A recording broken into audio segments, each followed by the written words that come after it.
ஒரு நாள் ரசூல் ஸல்லல்லாஹு அலைஹி வஸல்லம் அவர்கள் சஹாபாக்களை பார்த்து சொல்கிறார்கள், லா தஹாசது, நீங்கள் ஒருவருக்கொருவர் பொறாமைப்படாதீர்கள். வலா தபாகது, நீங்கள் ஒருவரை ஒருவர் கோபித்துக் கொள்ளாதீர்கள். வலா ததாபரு, ஒருவர் மற்றவரை கண்டால் முகத்தை திருப்பிக் கொண்டு போகாதீர்கள். வலா தனாஜஷு, உன்னுடைய சகோதரனை நீ வீழ்த்துவதற்கான ஒரு வியாபார நடவடிக்கையில் நீ ஈடுபடாதே. வகூனு இபாதல்லாஹி இஹ்வானா, நீங்கள் சகோதரர்களாக அல்லாஹ்வுடைய அடிமைகளாக இருங்கள்.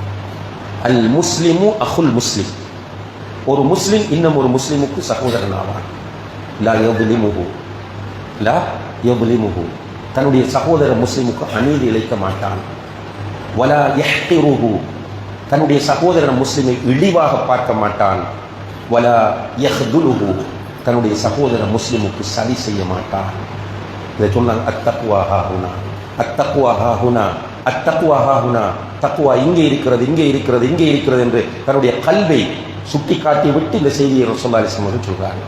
அப்ப என்ன பேசிக்கான விஷயம் என்னென்னால், இங்க கிளியர் இல்லை, அதனால வெளியில கிளியர் இல்லை.